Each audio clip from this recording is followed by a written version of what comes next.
Hello, ladies and gentlemen. Ben and I would like to thank each and every one of you for sharing this special day with us in celebrating our Best Man's Day. And it's nice for everyone to dress for the occasion. I'm pretty sure we can all agree it's been an emotional day, even the cake's in tears. We greatly appreciate it, but at the same time, we would like to apologise to you all for having to take an annual day's leave to be with us, but typical of the bride being tight as a duck's arsehole. All I can say is you can take the girl out of uni, but you'll never take the uni out of the girl. Now, I have heard today there has been a sweepstake, and unlike traditional sweepstakes of guessing how long the speeches will last, no, this sweepstake is to see how many tissues myself and Mark will go through crying.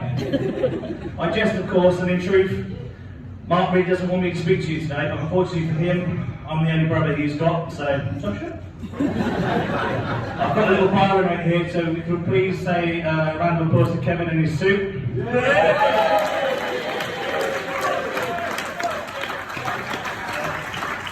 I'm liking to start my suit with a few words about Ben. You've been Mark's best friend since, for all I can remember. The two of you have shared so many memories with each other going back through to your school days. Like when Ben would come first at sports day, Mark would come fourth or fifth. Ben would be the highest goal scorer for Marlow youth football team. Mark would be second from the bottom. In their teens, Ben would invite Mark to stay over at his house whilst they went down to town to have drinks and try their luck with the ladies.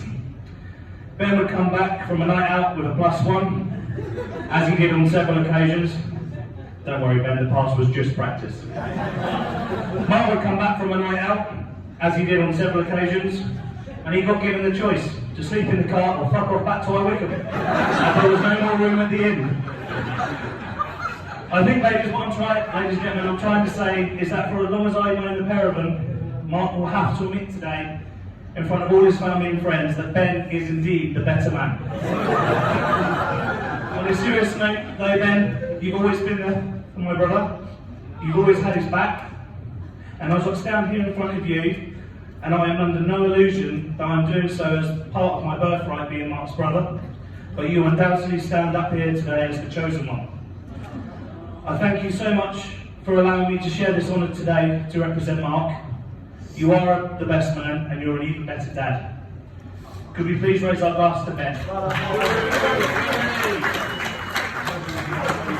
I want to speak about the bridesmaids. The first one I've got is Aruga!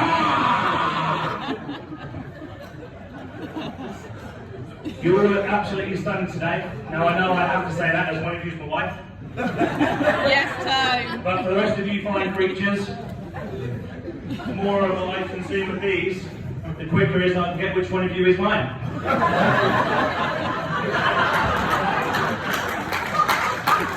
They don't call me Touchy Tony for nothing. Something up, ladies, you've made Mark and Amy very proud today and supported them over the past 3 years to make their day very special. The hen do will forever go down as the topic of conversation. Fun times had by all, and from what I heard from the group chat, it is planned to be an annual celebration. But what I would request is that you would please keep the tequila away from Kelly and keep her out of the jewellery shop. I look forward to tonight's party, where I will stand up for the tradition and grant each one of you a dance, whether that be on this very floor or in room 33. Could we please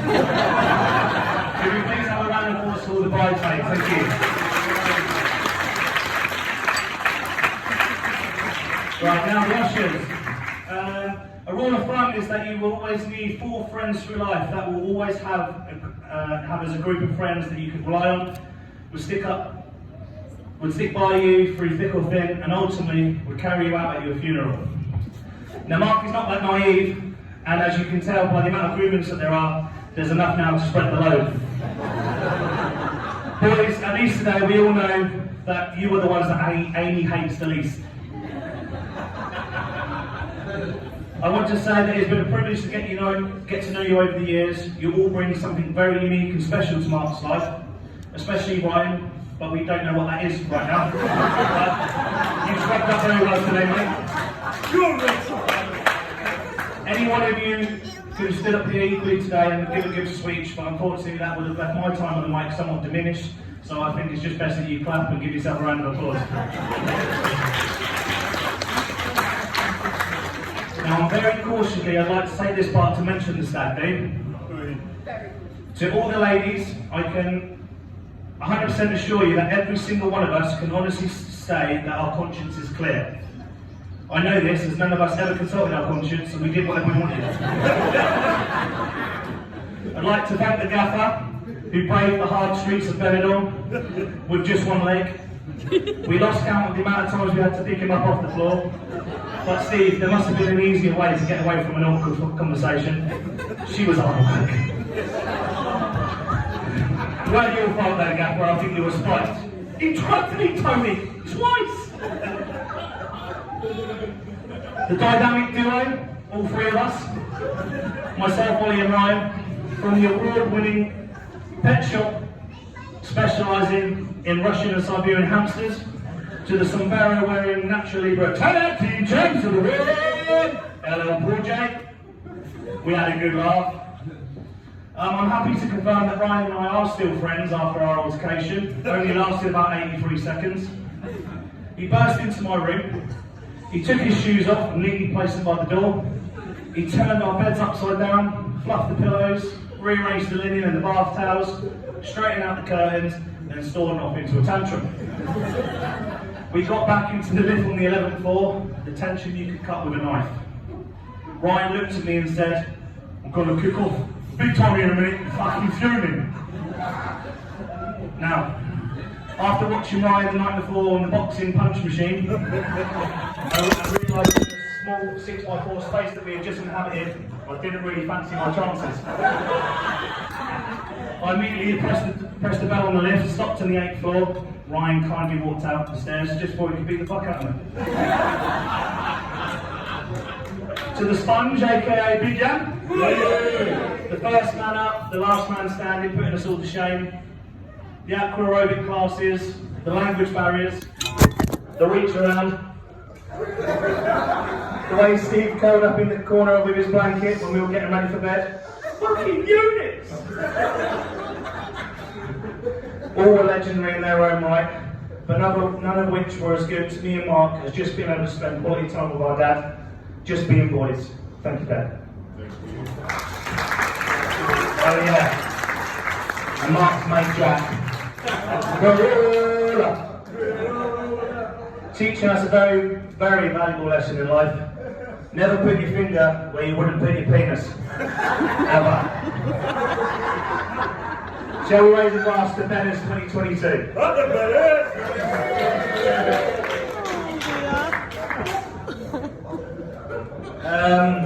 Where was it now? Amy, can I just ask you to stand up and show us your beautiful dress?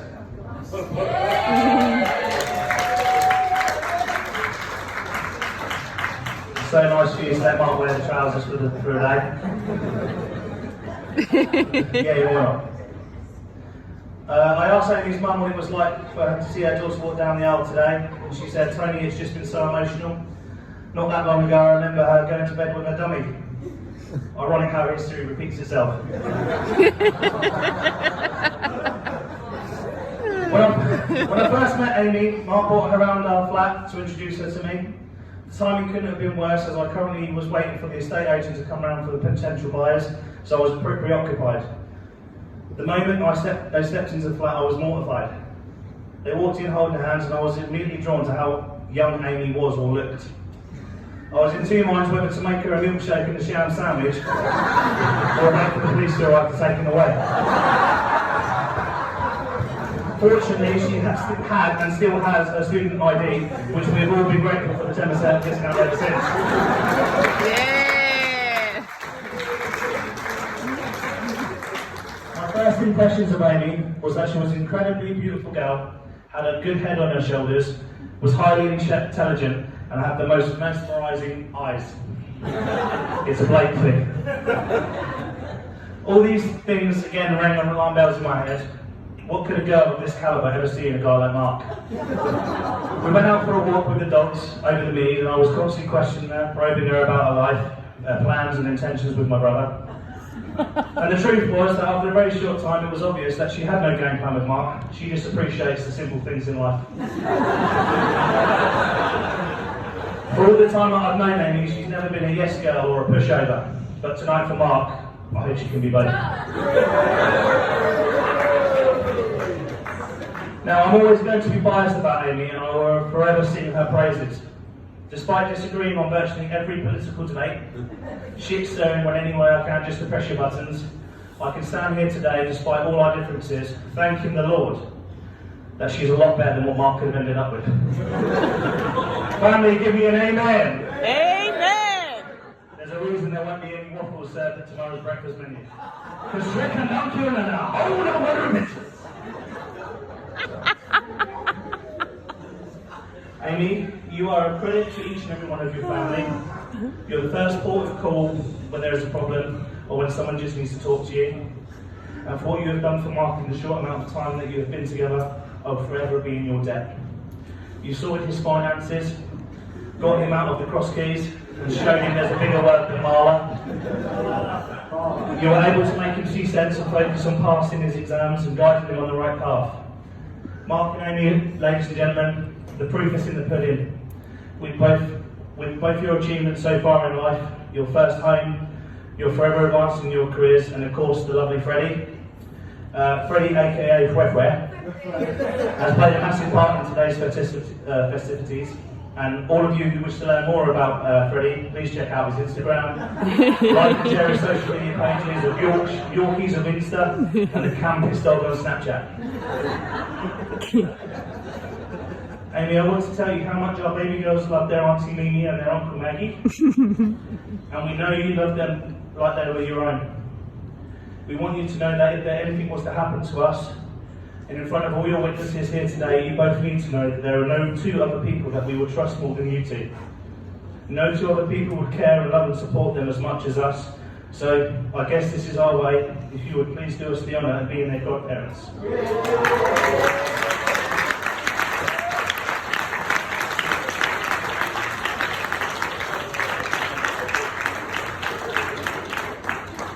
Amy, I just want to say thank you for bringing out the best in Mark.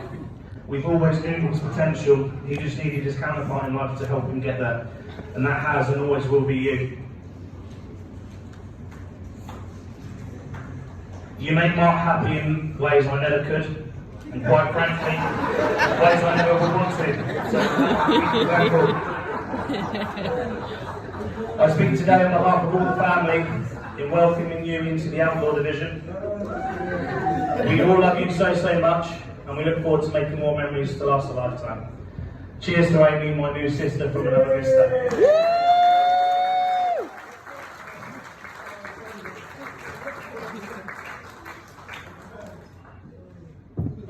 Let me tell you about Mark.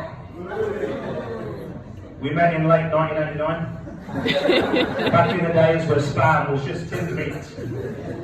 The World Wide Web was just introduced to the globe by Swiss software engineer Tim Berners-Lee. The greatest street party in the history of the world took place to celebrate the end of the Cold War, and the Berlin Wall was taken down. The Dalai Lama had won the World Peace Prize, Nobel Peace Prize. Michael Keaton starred as the most unlikely Batman, but Jack Nicholson made the perfect Joker, grossing 411 million worldwide. We can all agree, quite a year. Life was going well for me back then. The firstborn son was making his mark upon the world.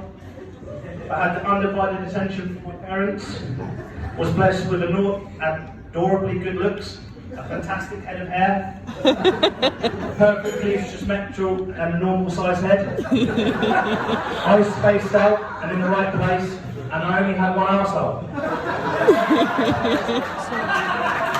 What more did my mum and dad want to achieve?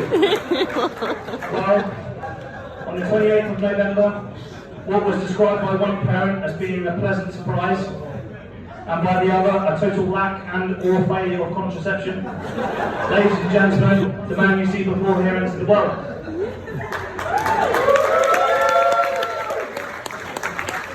Like all prequels, they all have great expectations, but ultimately leave everyone very disappointed. Mark, you need to know that you ruined my fucking Christmas that year, you bastard. And ever since I vowed to get you back, so today, buddy, calm as a bitch. Sorry, Mum, for swearing. Fortunately, that year, at Christmas, the BBC granted us with the Only Fools and Horses classic, The Jolly Boys Outing. Every cloud. As a kid, Mark was very easily led, easily blackmailed, and did the most stupid of things. Some would say he's not the sharpest knife in the drawer. Maybe the elevator never goes to the top floor. If you had dynamite for braids, you couldn't even blow your nose. To name but a few, he jumped off a 2-story scaffold to avoid getting splashed by water. He jumped into the River Thames to save a dog from drowning. That wasn't even drowning. He got Mum to sign his homework diary for the first time in 2 years, and then the teacher suspected that signature of being fake. Reverse psychology was an easy strategy with him too. Mark, do not touch the button. Fire alarm at school. Mark, you can't walk across the joist of the extension because you're not a big boy. Falling through the rafters onto a copper pipe and flooding the place. Another one of my favourite pastimes was to put something solid, like marbles, in front of him. I'd stand in front of something fragile and proceed by taunting him, calling him names like Mongrel Mark and Size 5 football head. He'd get angry, he'd throw a marble, I'd duck, Mum's Blue Mountain would smash, Mum would burst into the room, look at me pointing at Mark hiding behind the curtain, Mum would drag him outside, his arse would get handed to him, I'd love every second of it. During the early years, it was safe to say that you were probably bigger and stronger. You were the brother I looked up to, because usually you had me pinned to the floor.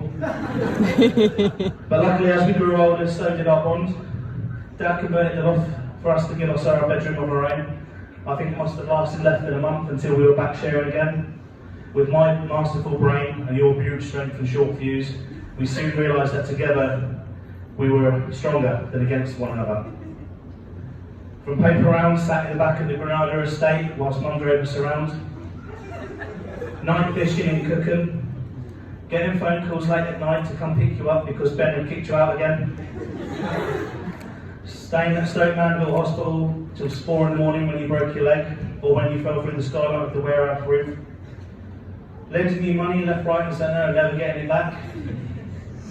And doing me the honour for being my best man and treating Kelly like she was your own sister. And of recent times enjoying trips to Bournemouth going jet skiing. I look back over the years with so many highs and very few lows, and the only thing that we've always been bonded over is the love of our parents. And I need to thank my mum and dad for you gave me my first love. You gave me someone who I've always will defend despite if he was wrong or not. Someone I've always tried to set a good example for. Someone who, whether he likes it or not, I always have been and will always be there for him, and I was never going to stop today. Today I'm so proud of you, Mark, the man you have become.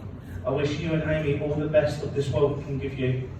Go forth in life and make it your own. Take advice from as many people as you can. Try and learn from as many other people's mistakes. But ultimately, the journey is yours, and it's just the lucky few of us who are here for the ride. There's going to be good times and hard times ahead. Work at them together, learn from one another, let each other shine. Make me an uncle. Yes, please. Never stop being you, bruv. I love you. Thank you.